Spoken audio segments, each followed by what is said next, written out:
بسم الله الرحمن الرحيم الحمد لله نحمده ونستعينه ونستغفره ونعوذ بالله من شرور أنفسنا ومن سيئات أعمالنا من يهده الله فلا مضل له ومن يضلل فلا هادي له وأشهد أن لا إله إلا الله وحده لا شريك له وأشهد أن محمدا عبده ورسوله أما بعد فإن أحسن الكلام كلام الله وخير الهدى هدى محمد صلى الله عليه وسلم وإن شر الأمور محدثاتها وكل محدثة بدعة وكل بدعة ضلالة وكل ضلالة في النار. Okay, so we were discussing the topic of Al-Qadr, Al-Qada wal-Qadr, and the last time we had a lesson was we had a Ramadan, then we had some other things in between. So I think the last time we had a lesson was about 2 months ago, I think the first or second week of July. So we've had quite a bit of a break, and before that break we were discussing the topic of Al-Qada wal-Qadr. Imam Tahaawiyyah rahimahullah, in his book on Creed, as we said, he mentions Al-Qadr in 2 or 3 different places. So he mentions briefly at the beginning, he has a more detailed discussion at this point which we are discussing now, then he also mentions a few things a bit later on. So at this point we were looking at Al-Qada wal-Qadr in some detail, in some depth, and we were looking at some intricate issues, some detailed issues to do with Al-Qada wal-Qadr. And the final lesson that we had, we were looking at what were some of the reasons that led certain groups to go astray in understanding this topic of Al-Qada wal-Qadr.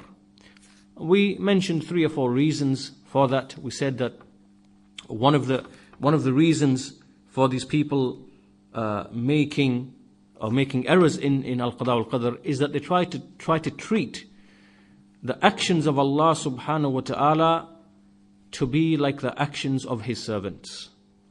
So we said that when we start looking at our own actions and we start saying, well, this action of this man is injustice and this action of this man is justice, and we classify people's actions in terms of justice and injustice, then what we see to be justice and injustice in the actions of men, then they thought this also applies to the actions of Allah subhanahu wa ta'ala.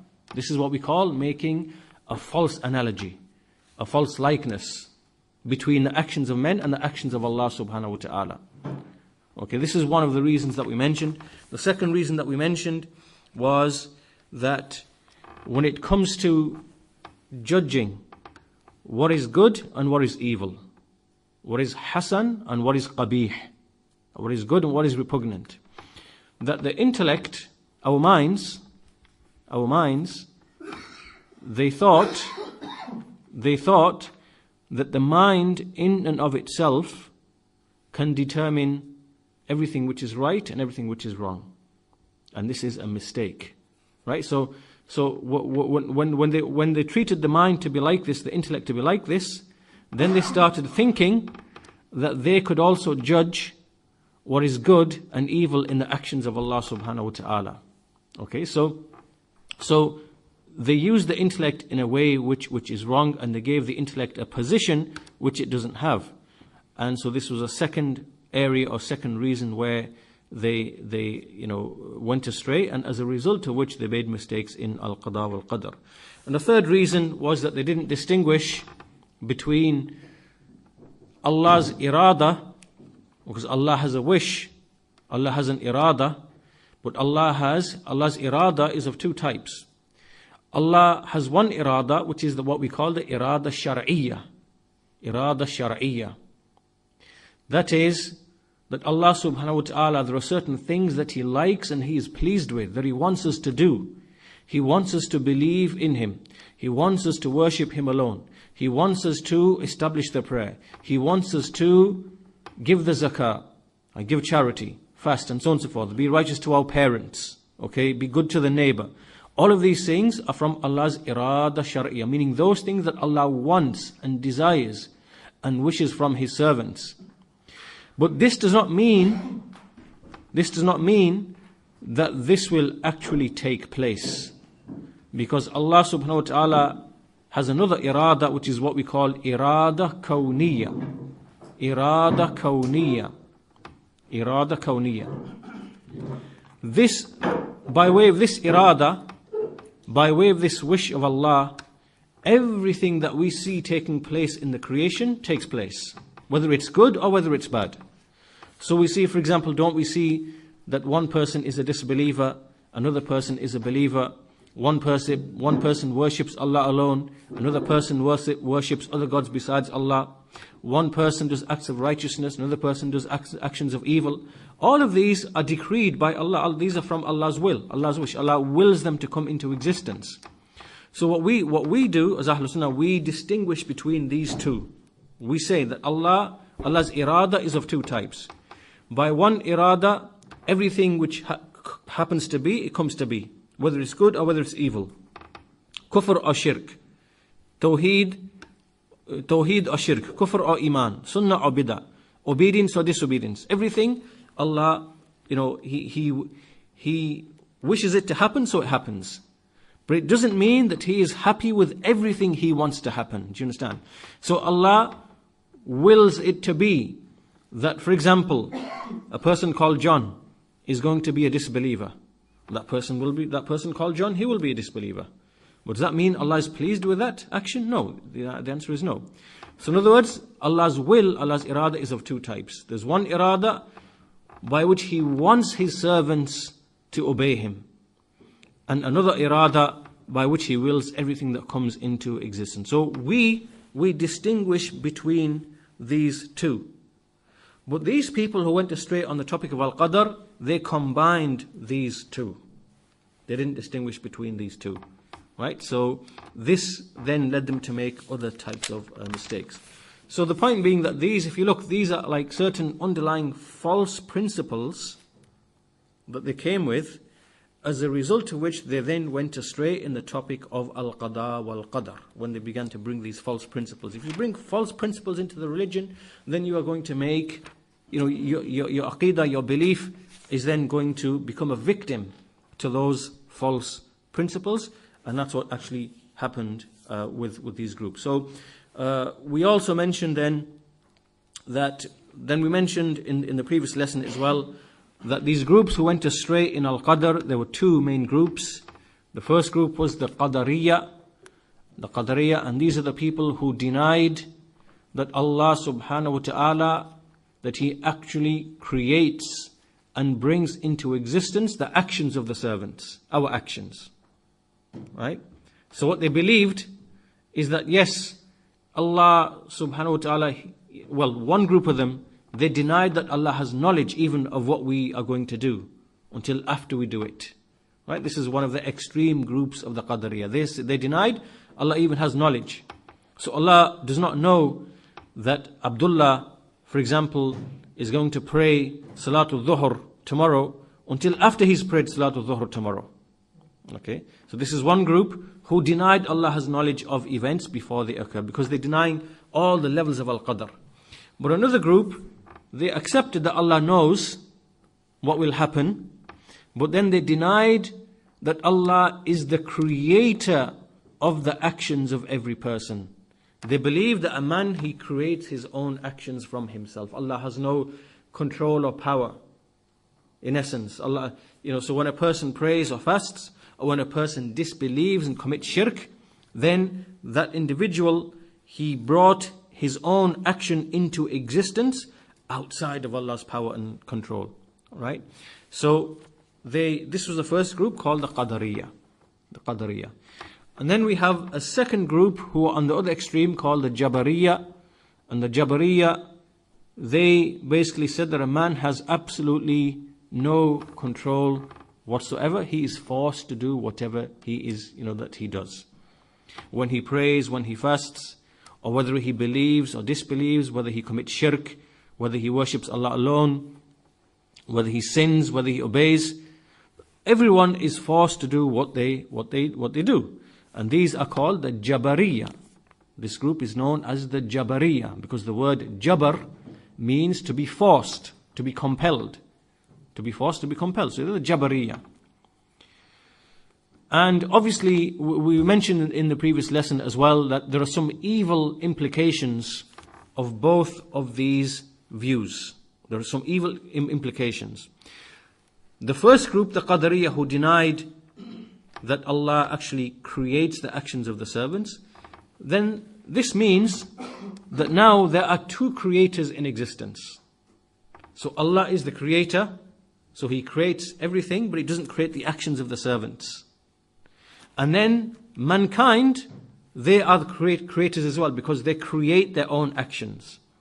That's why the Prophet ﷺ, he declared these people, he actually mentioned these people by name, before they even came into existence, and he said, Al-Qadariyya Majus Hadhihi al-Ummah. The Qadariyya, they are the Magians of this Ummah. Magians refers to people who used to worship the sun and the moon. And they used to believe in two gods, a God of good and a God of evil. So the Messenger, he likened them to the Majus. Because just like they believed in a God of good and a God of evil, then likewise these Qadariyah who denied Al-Qadr, they said Allah creates everything with the exception of the actions of man. The man creates his own evil actions. He's responsible for creating evil. Okay. So this is the Qadariyah. And then on the other side, the Jabariyah, when they said that man is compelled to do everything what he does, he has no choice, he has no option at all. He's like a plant in the wind or a leaf in the wind. It gets blown by the wind without its own choice. This is how a man is acting. So in other words, when we wake up every morning, when we do whatever we do, we are just like the leaf blown in the wind. It has no choice. Right? So this is what they said. The evil implication of this is that now this means that everybody's actions now therefore are the same. The action of a Christian in worshipping Isa alayhi salam is the same as the action of a believer who worships Allah alone. The action of a person who steals, gambles, fornicates, cheats, lies, deceives, slanders, spreads gossip, whatever else, his actions are the same as a believer who doesn't do any of that. Why? Because Allah is forcing everyone to do whatever they do. If Allah is forcing everyone to do what they do, then where is the idea of right and wrong? Because Allah is forcing everyone to do what they do. Right? So now this means, so anyway, it has some other evil implications that follow on from this. So the point being that these people, when they brought these false principles that we mentioned at the beginning, when they began to use qiyas and analogy and intellect and try to understand Allah's actions in the way that they understand the actions of men, these false principles led them to mistakes in Al-Qadr. So some people denied Al-Qadr and some people exaggerated and claimed that a man has no choice whatsoever. And then they were led into these evil implications. This basically was what we discussed in the previous lesson, and we then went on to mention some of the specific groups of the Jabariyah. We mentioned from them were the Jahmiyyah, Jahm bin Safwan, Al-Ja'd bin Dirham. These two individuals who were in the 2nd century of Islam, right at the beginning, around 110, 120 Hijrah, these two individuals came and they brought many innovations. They brought the innovation of denying Allah's names and attributes. They also brought the innovation of Al-Jabr. They brought this bid'ah of Al-Jabr into the Ummah. And so we mentioned that there are a number of groups of the Jabariyah, and these two individuals were the first who brought this statement, but then some came afterwards. There were some others who came afterwards in the 3rd and 4th centuries, and from them was Abu al-Hasan al-Ash'ari, after whom the Ash'aris are named, and likewise the Maturidiyya. They came along and they followed the way of the Jabariyah.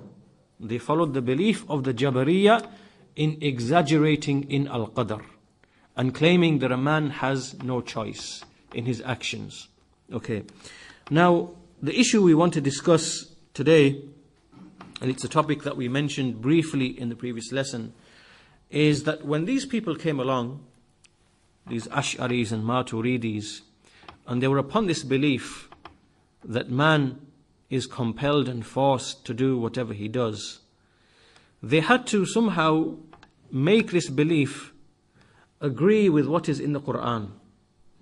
Because in the Quran, clearly we see that Allah subhanahu wa ta'ala, He affirms for mankind that mankind has a will. Man has a mashi'ah. A man has a qudra, he has an ability. And man, apparently, he is able to choose and do what he does. So how do you take this belief where you are saying that nothing happens except that it's Allah's action? Allah is the one who is acting. Allah is the one who's doing everything. No one really has any choice. Okay, how do you combine between this and between what you find in the texts of the Quran and the Sunnah? How do you reconcile? Because the two are contradictory. They don't match with each other. So what we were discussing in the previous lesson is that some of these people, they came along and they tried to, by using words, try to join the two things together. By playing with words. Right? By using words. Bringing a word and then claiming, yes, we've changed the reality of our belief. This is like an example of what they tried to do was a bit like if you took a bottle of alcohol, bottle of whiskey or whatever else, and then you took the label off it, and then you put, you put something like Perrier's sparkling, spring water or something, whatever. Then all you've done is you've brought a word, and you've put a word outwardly on the bottle, but you haven't actually changed inwardly what's actually in the bottle. You haven't changed anything. You're just playing games with the words and trying to make it look as if it's something that it's not. So these people, when they try to combine between this and that, they brought a word, which we mentioned last time in the last lesson, and this word is what we call al-kasb. Al-kasb. Kaf, sin, ba. Kasbun. Kasbun. And so they brought this word, and what they meant by this word, they tried to somehow reconcile these, put these two things together. Now, what they meant, I will give you an example of what they meant. Imagine you take a knife. And with this knife, you cut the bread. Okay. Did the knife cut the bread? Did the knife cut the bread? The answer is yes, the knife cut the bread. But did the knife cut the bread because it was in someone's hand? Was it the motion of the hand that cut the bread? Or was it the knife itself that cut the bread? What actually cut the bread? The hand which controls the knife. Huh? No, what actually cut the bread? The motion of the hand, right? The motion of the hand cut the bread, right? A knife can't just come off the table and cut the bread itself. A knife can't do anything. The knife doesn't do anything. Okay. This is how they use the word kasab. So what they're saying here really is that the knife earned the action of cutting the bread. This is the earning of the knife. Right? Because the knife was made to do something, and because the knife was the instrument by which this thing happened, by which the bread was cut, then the knife has actually earned. It is from the kasab of this knife. Like for example, when we say a man goes out and he does business, he sells some goods and he makes £200, right? This £200 now is his earning, right? This is his earning. This is his kasb. He's earned £200. So in a similar way, what they are saying is that the knife, when it cut the bread, right, the knife didn't really cut the bread. The man whose hand made the motion, he is the one who cut the bread. But because the knife was the instrument, then the knife can be said to have earned something. It made kasb, right? It earned the cutting of a bread, right? From this example, you will see that how they try to apply it to the actions of a man. Because what they are saying is that it is not man who is doing the actions, right? So it's not, for example, we have, brothers here, we have Abdullah, we have, all the brothers. It's not Abdullah who is praying. It's not Abdullah who is praying actually. It's Allah who is doing that action in the body of Abdullah. But because it is the body of Abdullah, then he has earned that deed. He earned that deed. Do you get the difference? Not that he himself did it. Just like the knife was made to cut the bread. The knife itself didn't actually cut the bread. The knife is just an instrument. The one who cut the bread was the one who made the motion with his hands. Right? He's the one who cut the bread. So in a similar way, Allah subhanahu wa ta'ala is the one who is Allah is the one who is essentially doing the action of praying, but through an individual. Allah is the one who is bringing about disbelief, but through an individual. Allah is the one who is bringing about the committing of shirk, but through an individual. Right? So Allah is the one who is doing all these actions. Allah is the one who is doing these actions. And the people in whom they are being done, then they just get either a sin or a reward. Right? A credit or a discredit for being the people in whom those actions are being done by Allah subhanahu wa ta'ala. Right? So this thing, they labeled it al-kasab. Al-kasab, because they're trying to combine between these two things that they see. Allah forcing everyone to do what they do, and man apparently having a free will and a choice on this side. And then they came up with this label and they called it al-kasb. Al-kasb. And then they began to go to the Quran. And as you know, any innovator can go to the Quran and find any ayah in the Quran, and then use that ayah as a proof that yes, this doctrine of al-kasb is in the Quran. Because in the Quran we see Allah using the word kasaba and iktisab. These words are used in the Quran. And so then they began to use this as part of their doctrine. So what we're going to do, inshallah, in this lesson is we want to speak about this word al-kasb. Right. Before we continue, does anybody have any questions on what we've mentioned on al-kasb? If it's not clear, Musa. Al-kasb. Al-kasb means something that you earn. If I said to you, Musa, do you want to wash my car? I'll give you £5. Do you want to wash my car? Yeah? Alright. So if I gave you £5, that is your kasab.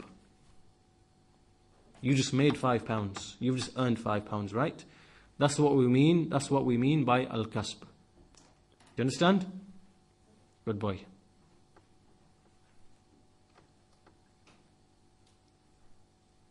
So in other words, what these Ash'aris and Maturidis are saying, in essence what they are saying, is that a man really and truly, he's not the one who's doing the actions. He's not really the one who's doing the actions. But he just earns some credit.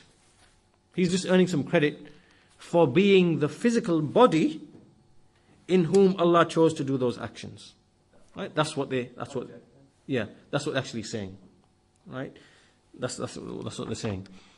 To give you a silly example, like imagine if we had a robot with a remote control, for argument's sake, and then we push the buttons, and so and we made that robot go and, for example, grab an apple from somewhere and then go and give it to someone else. Okay, and then we just gave that robot 10 pence or £1, right? You've earned credit now for what you've just done, right? So essentially, that's what they're trying to say, right? That the one who's the doer of the action is actually Allah. Man is just being forced to do what he's doing. He's like a robot, right? But because he is the physical thing, the physical body through which Allah is acting, right? Then that body will receive a credit for doing what he is doing. Right? This is essentially what they are saying. Whereas what we believe, before we continue into discussing al-kasb, what we believe, our belief is that Allah is the creator of our actions. Right? Inshallah, we're going to discuss this a bit later and make it more clear. Allah created our actions, but we are the doers of our actions. There's a difference there. Okay. Allah created our actions, but we actually physically do the action. Whereas what they are trying to say is Allah is the doer of all actions. This is not correct. Allah doesn't do the act of worship of a believer.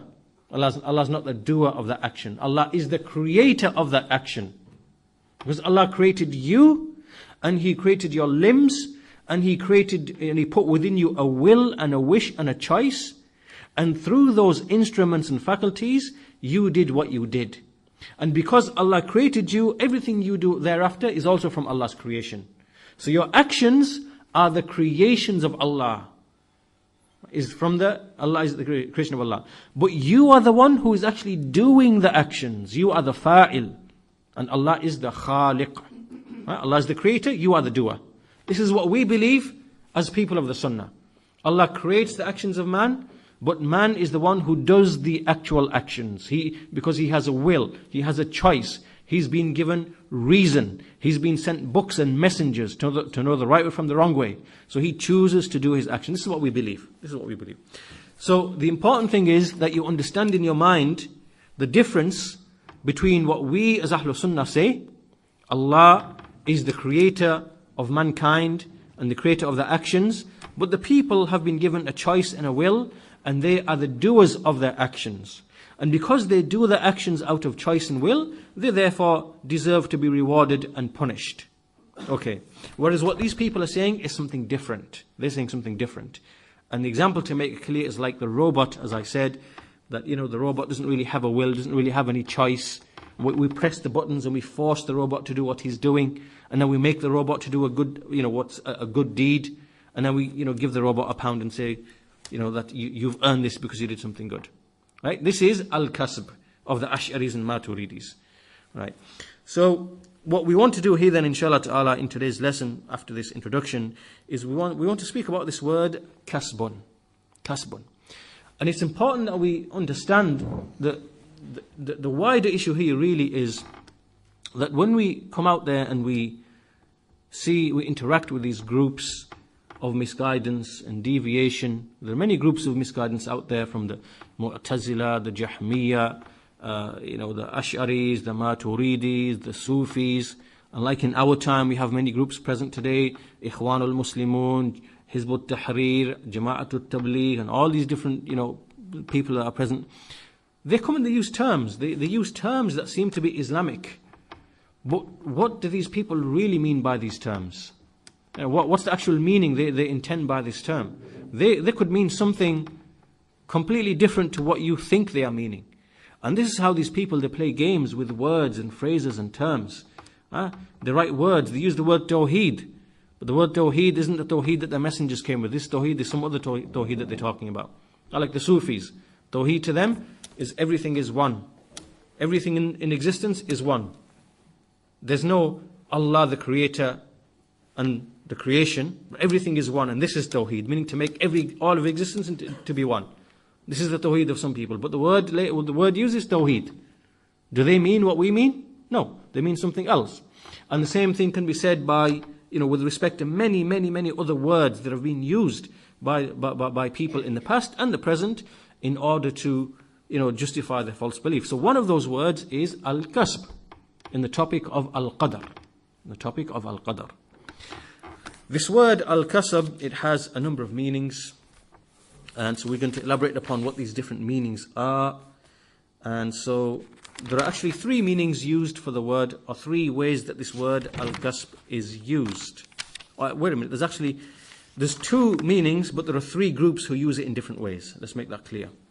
So the first meaning is what I've just explained to you. The first meaning of al-kasb is the one I've just explained to you from the Ash'aris and Maturidis. Do you understand that? The meaning, the example of the knife, the example of the robot. This is one meaning of al-kasb. Right? In other words, this is when, something is used as an instrument to do an action by someone else. Right? He didn't really do the action, but he's given a credit for it. This is the first meaning of al-kasb that we've already discussed. Now the second meaning of al-kasb, which is what we understand, Al-kasb simply means al-amal. It means action. With Ahlul Sunnati wal Jama'ah, with the people of the Sunnah, al-kasb, when we say kasb, it means action. It means your actions that you've done. Your actions are your kasb. They are your earnings.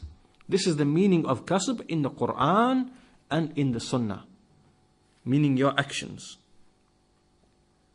And this is similar to when a person, for example, when the example we gave before, when a person goes and does some trade, he buys some goods at a price, then he goes and sells them at another price, and in between he makes, let's say, £1,000, right?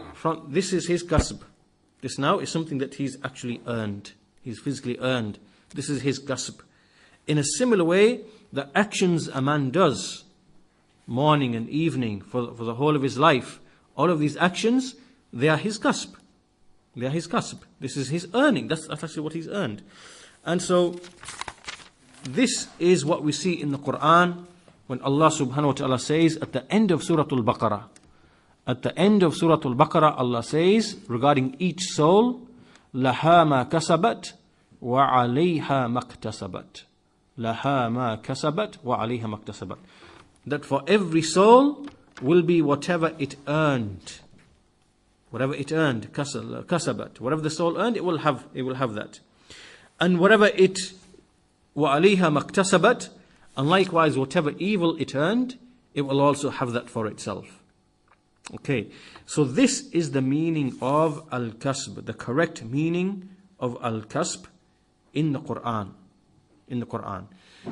There's an even clearer proof of this in the Quran, which is that in the Quran, Allah subhanahu wa ta'ala, in a number of places, we see that Allah subhanahu wa ta'ala, He uses the word kasb and amal interchangeably.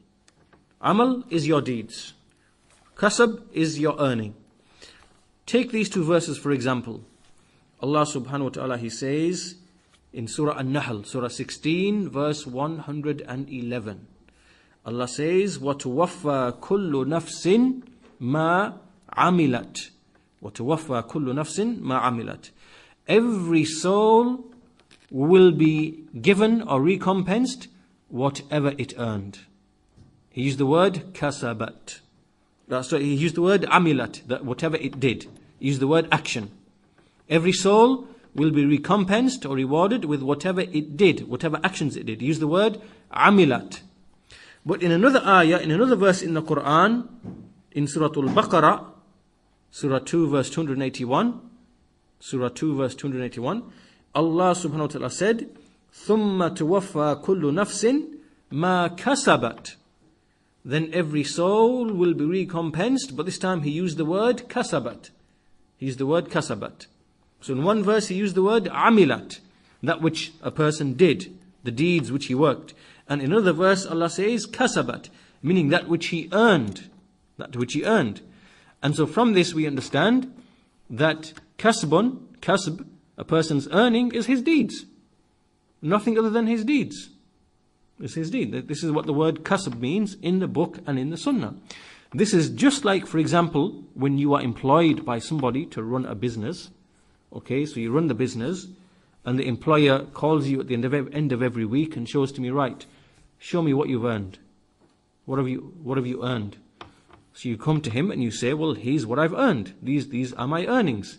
And then you show him the goods, you show him the money, you pull out the cash, and he's 1,500, 12, whatever, and he's my earning. Okay, that is your earning. So in a similar way, your deeds, when you meet Allah subhanahu wa ta'ala, your kasb, what you have earned, because Allah gave you a will, He gave you a choice, He gave you a body, He told you what's right and wrong, and then you acted, then you meet Allah. However you meet Allah with, whatever you meet Allah, whichever actions you come to Allah with, that is your kasb. That is your earning. That is your earning. So to us as Ahlul Sunnah wal Jama'ah, when we use the word kasb as al-kasb, huwa al-amal. Al-kasb is action. And this is what we understand to be kasb in the book and the sunnah.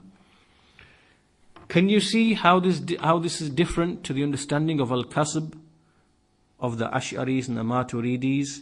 Because we actually earn our deeds, right? we actually did our deeds. We performed them out of choice. So we earn those deeds, right? But in the case of the Ash'aris and Maturidis, what they are really saying, the best example for it really is the example of the robot. Right? Whereas what they are saying is, really, you didn't actually earn the action. Because somebody else did it in you. Allah did the action in you. But because it was done in you, you're just given a credit. Okay? That's what they mean by al-kasb. Why did they come with this understanding of al-kasb? Why? Because they're trying to patch up their bid'ah. They're trying to patch up the bid'ah because they believe wrongly that Allah forces everyone to do what they do. No one has a choice. And then you try to take that bid'ah, and then you saw in the Quran and the Sunnah there's texts which clash with your bid'ah. Then you try to patch the two together, and then you came with a doctrine that no one came with before you, and then you just gave it a nice label and you called it al-kasb. But is this kasb that you are speaking of, is it the same as what's in the Quran and Sunnah? The answer is no. So that is the clear difference between what the Ash'aris and Maturidis say and what Ahlul Sunnati wal Jama'ah say regarding al-kasb. Okay, so from here then we should understand so the three groups. Question, yeah. Sorry? I said there were two meanings of al-kasb. The first one that we covered, and the second one. But then the three comes in because we said that there are three groups who each have a different understanding of al-kasb now. Yeah? Yeah. So now that we understand this, right? Remember we have the Qadariyah. They deny that Allah has any control or power over our actions, right? What does that mean? That we create our own kasb. Isn't that right? So we are the creators of our own kasb. Isn't that right? Yeah, we created it, we brought it into existence. And then the Jabariyah on the other side, what they're saying? That the kasb is given, like the robot. His kasb is given to him. Because he fundamentally did not actually do the actual action. Right? You know. So can you see now, when we look at this word kasb, how is each group now applying it to what their belief is? So what the Mu'tazila are saying, what the Qadariyah are saying, those who deny al-Qadr, they're saying, yes, al-kasb to them now means that a man, he created and brought into existence his own kasb. We don't believe that. We don't believe that. You know, we believe Allah created the actions of the servants. He's the creator. But the servants, they did and they earned the actual actions.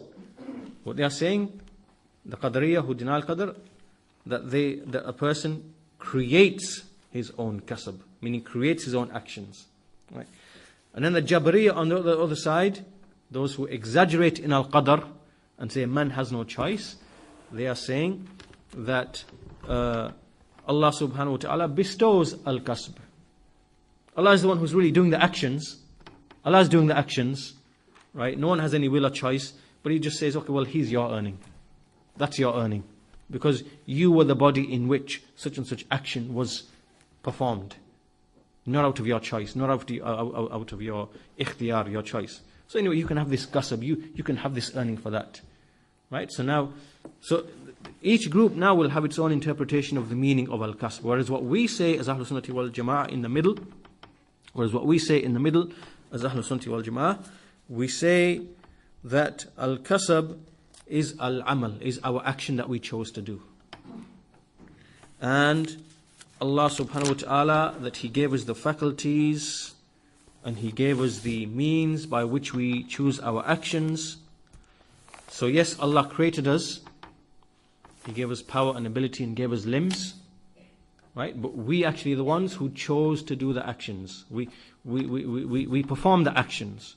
And we chose to do the actions after Allah's will. Right? So, in other words, can you see how this is a balanced position in between the two positions?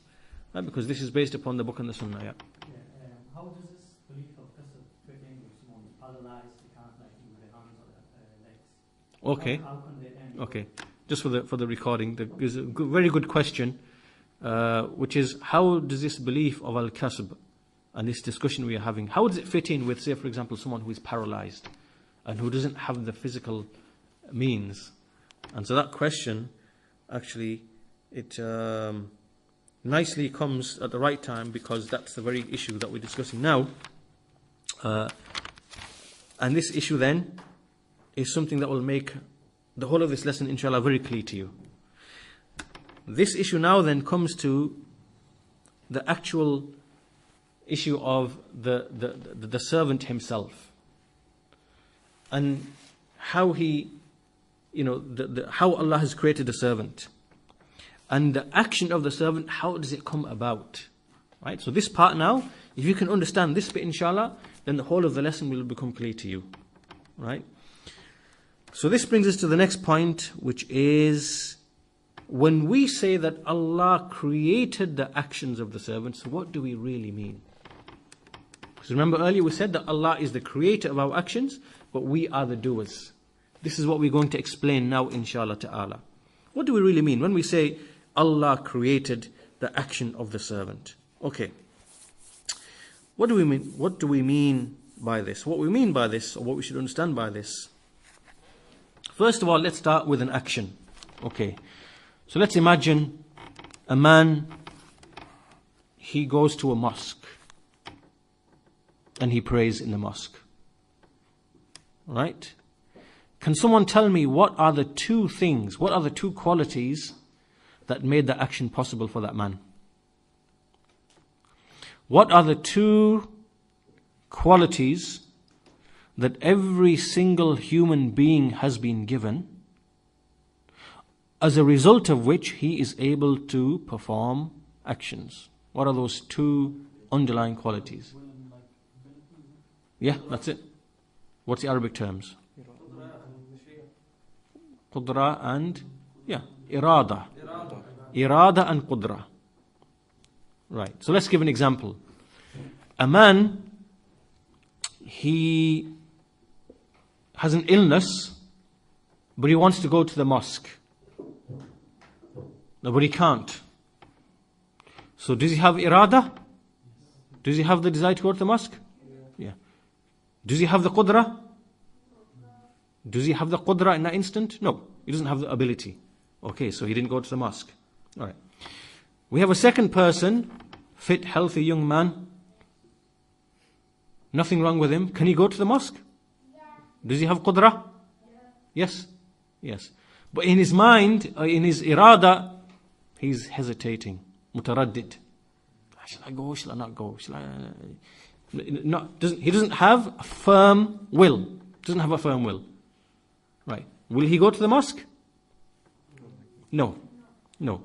So from this, what do we gather? We gather that for any action to take place, for any individual to do any action, there are two qualities that must exist. One of them is al-irada. Not just irada, it must be al-irada al-jazima. Al-irada al-jazima, meaning a firm will, a firm desire and a firm intent. Al-irada al-jazima, which means a firm, resolute intention, desire. And the second thing that he must have is al-qudra at-tamma, perfect ability, complete ability. Like the example that we said, a man in general has power, he has qudra, but if he's ill and sick and diseased, then he doesn't have that power by which he, for example, can perform the salah, go to the masjid and do other acts of worship that he normally could do. So he must have al-qudra at-tamma, complete ability and power. Okay, now, so we've now established that these two qualities, al-irada al-jazima wal-qudra at-tamma, that these must exist before any action comes into being. No action from any human can come into being except with these two qualities which Allah subhanahu wa ta'ala has placed in every single individual. Okay, now the next question. What is the next question now? Who put these qualities in man? Who put these qualities in man? Did man put these qualities in himself? No. When you were born as a child, did you give yourself irada? Musa? Good boy. And when you were born, did Allah subhanahu wa ta'ala, did you give yourself qudra? Did you give yourself power? No, of course not. No one can do that. Allah subhanahu wa ta'ala is the one who put all of that in the creation. So He gave you a will, and He created you in a way where you have the faculties, you have limbs, you have hands, you have feet, right? By which you can, display your ability and implement your ability, right? So because of this now where we come to our linking everything together. This now means that if Allah subhanahu wa ta'ala brought you into existence, He created you with a will, and He gave you qudra, the instruments of qudra, like limbs, feet, hands, tongue, eyes, and everything by which you can actually act, and whatever else, and organs and everything. He gave you all of these instruments, right? He created them. When you proceed to do something, when you, for example, proceed to do any action, who really is the creator of that? Are you the creator of that action, or is Allah the creator of that action? Yes. Allah is the actual creator of the action, but you are the doer of the action, right? Okay, now, we have a second example that we can make this even more clear, inshallah ta'ala. So the first example we gave was the example of a man going to a masjid. One man has irada, but he's ill and diseased, he can't go to the masjid, right? And another man has good, solid, sound body, no illness, whatever, but he's mutaraddid, he's not sure whether he wants to go to the masjid, right? So the action can only arise when we have al-qudra at-tama and al-irada al-jazima. This is an example related to the sharia and the deeds of men. But we can give an example from the creation itself, which illustrates the same point. Imagine imagine plants. Imagine we have a plant, and all the plants which, grow around us. We see them everywhere. Can someone tell me what are the two essential things for a plant to grow? What two things? You're giving the same answer every time, Musa. You've only got one answer, right? Thinking you're going to be right every time, but I've caught you out this time, right? So you have to give me a different answer. Okay, so what are the two things needed by a plant in order to grow? Muhammad? Huh? Water is one of them. Second? Huh? What was that? Soil. Yeah, I can let you have that one. Mud, soil. Okay. So we have, when plants grow by way of water and soil. Okay, now, do we say that the water and soil created the plant?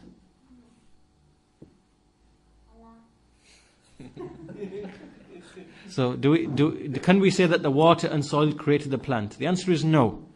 Because the water and soil, it's just like saying, for example, in our previous example, does the irada and the qudra in a man, does it create the man's actions? The answer is no.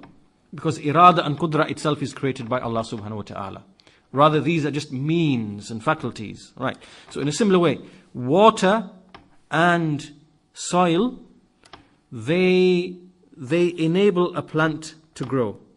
Right. But we don't say that the earth and the water created the plant. No. Because the one who created the water and the plant, He is the one who created the water and the soil. He is the one who created the plant. Right? Because Allah subhanahu wa ta'ala, and this is now, pay attention to this point, it is crucial. Because we believe it is from the perfection of Allah subhanahu wa ta'ala that He can create, but He can also create ways and means in between through which He creates things. Do you understand? Right? A creator who can create, for example, let me give you an example to illustrate what I mean, what the point that we're making here. The fact that Allah subhanahu wa ta'ala can create, you from fluid of a man and of a male and female, and then make you go through certain stages, and then bring all sorts of intermediate ways and means and steps in between of nourishment, in the womb and through the blood and whatever else. These are all intermediate ways and means by which Allah is creating and fashioning you. A creator who can, and this is what the scholars explain, a creator who can bring and create things by way of asbab, by way of ways and means, is a more perfect creator and a more powerful creator and a more wise creator than if we were to just say that a creator just brings something into existence, even though Allah subhanahu wa ta'ala can do that. Right? This is an indication of the perfection and the wisdom of this creator, in that he brings about things by asbab, by ways and means. Okay, so Allah creates plants, there's water, there is soil, there is carbon dioxide, there's oxygen, there's all of these things which are involved. All of these are things which are involved in the creation of the plant. These things never created the plant. Rather, the creator of those things, he is the one who created the plant. Okay, now, the point in all of this, what is the point in all of this? What is the issue here? And how is all of this connected? All of this is connected to our previous discussion, because what we are establishing here is that Allah subhanahu wa ta'ala, in fact, before we move on, is it true that the soil played a role in the plant growing? Is it true? Yes, it's true. Of course it's true. Is it true that the water played a role in the plant growing? Of course it's true. So we believe in the fact that Allah has put qualities in things. And those qualities lead to certain effects. That things have qualities. Things have, effects. We believe that. And so this now leads us to the issue that we want to really come to, which is that because Allah subhanahu wa ta'ala, He created us with an irada, and He put qudra, He gave us power, then really the creator of everything is Allah subhanahu wa ta'ala. Allah is the creator of every inanimate thing, everything which can't act, like a table, a chair, wood. These things don't have any choice. Allah is the creator of them.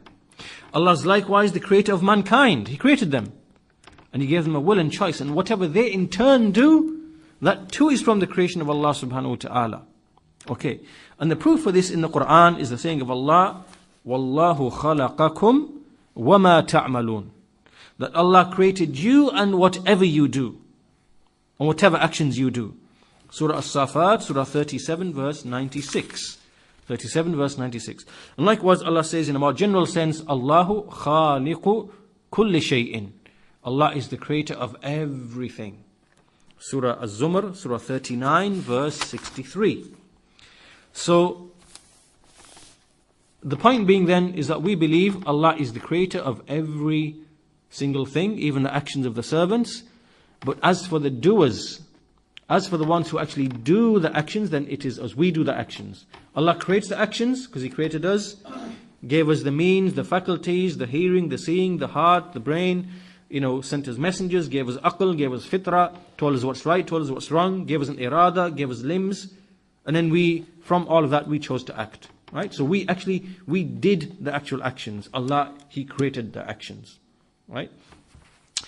And so in other words, everything comes from these two qualities, the irada and the qudra that Allah placed within us. So Allah created that, and we are the ones who use the irada and the qudra in order to do whatever we do. Right? Just like we can say that the water in reality, yes, it nourished the plant. And the soil in reality, yes, it did nourish the plant, because Allah has given it this quality. Right? Even though Allah is the creator of those things, and He really is the one who created the actual plant, not the water nor the soil. Even though the water and the soil has a role, because Allah made it like that. So these two things are connected. So now this is why we see that whenever a person, he doesn't have any qudra, then he's excused from the Sharia. He's excused from the Sharia. So for example, a person who is, a for example, to give an example, in the Sharia, the Messenger said, pray while you are standing, and if not, then pray while you are sitting. Then pray, sitting. So the Sharia, when the qudra is not available, then it gives an excuse, it gives a concession. Right. Likewise, if someone, like in the Quran, we see Allah saying, لَيْسَ عَلَى الْأَعْمَى حَرَجٌ وَلَا عَلَى الْأَعْرَجِ حَرَجٌ وَلَا عَلَى الْمَرِيدِ حَرَجٌ. That the one who is blind, there's no blame upon him, no harm upon him. And the one who is lame, he can't walk properly, there's no harm upon him. And the one who is ill, then there's no harm upon him. Meaning that for these three individuals, because the qudra is not there, the qudra tama is not there, he doesn't have that. So now a concession has been made in the Sharia, because he doesn't have this, he doesn't possess this. And likewise, when a person doesn't have irada, like for example someone who is mad, he's majnoon, or a small child who hasn't reached that age where he can will and want things in a way where he has, with his aql, he wants to choose things with intent, then here they are not obliged to act in accordance with the Sharia whilst they are in that condition. Right? The pen is raised from them. So irada and qudra, the taklif of the Sharia, the responsibility of acting by the Sharia is when you possess these two things, irada and qudra.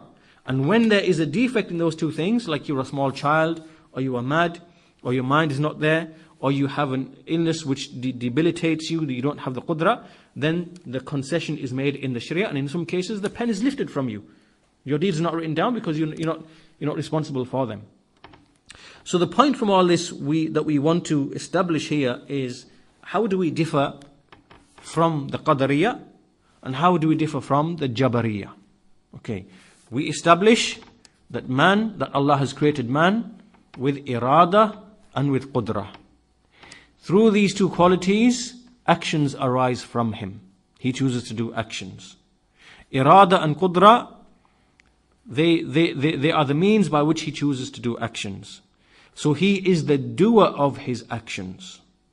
And so therefore he earns, he is someone who is kasib, amil, fa'il. He's earning, he's doing, right? So this is his kasb, right? Which he will be rewarded for. And at the same time, who is the one who put the irada and qudra in a person? It is Allah subhanahu wa ta'ala. You were born and you were granted irada and qudra by Allah subhanahu wa ta'ala. No one else put that in you. And because of that, Allah subhanahu wa ta'ala is the creator of everything that you do. That's why, in fact, there's a hadith of the Messenger sallallahu alaihi wasallam. He said, "Inna Allaha sani'u kulli sani'in wa sun'atihi." Indeed, Allah is the maker of every craftsman and the craft that he produces. You get that? Indeed, Allah is the... So for example, let's illustrate what this hadith means. We have a carpenter, for example. A carpenter takes his wood, has his tools, and he builds a bookshelf, or a wardrobe, or he might even build a house. Allah is the creator of that sani'. Allah is the creator of that craftsman, because He created him. He gave him irada, He gave him qudra. And then whatever that craftsman then produced of these goods and whatever else, Allah is the creator of that as well. So He says, "Inna Allah sani'u kulli sani'in wa sun'atihi." Okay. So therefore, we can bring all of these things together and we don't see any contradiction. There's no contradiction to us. Allah is the creator and we are the doers. We are the doers and we choose, so therefore we will be rewarded for our deeds. With good, good for good, evil with evil. All of this, there is no contradiction. It is all consistent, it is all uniform, it agrees with all of the texts of the Sharia. But as for these two groups of innovators, the Qadariyah and the Jabariyah on the other side, they can't reconcile these two things together. Why? Because they innovated into the deen of their Lord, and so therefore they fall into these contradictions and which led them into these kind of mistakes. So to close off this discussion, really, which is that we believe Allah is the creator of the actions of the servants, yet the servants, meaning as in us, We are the doers of our actions, so therefore we are responsible. We will be judged and we will be rewarded because it is from our kasb. Our kasb. And this is unlike the kasb spoken of by the Ash'aris and the Maturidis and other than them, by which they try to conceal the fact that they are upon the bid'ah of the Jabariyah. Those who say that a man is forced and compelled in his actions, and then they try to clothe it with mere labels and to make it look as if it is something other than what it really is. So that really brings us a close to this discussion on the topic of al-kasb as it relates to the topic of al-qadar. Now, if there are any, as I said, I know this issue is quite deep and detailed. The important thing is that we understand these issues. We don't want to really just rush through an explanation or a book just for the sake of completion. The whole point is that we understand these issues and what's going on and what's taking place. And so if there are any questions on this, inshallah ta'ala, if you're not clear on anything, please raise those questions, inshallah.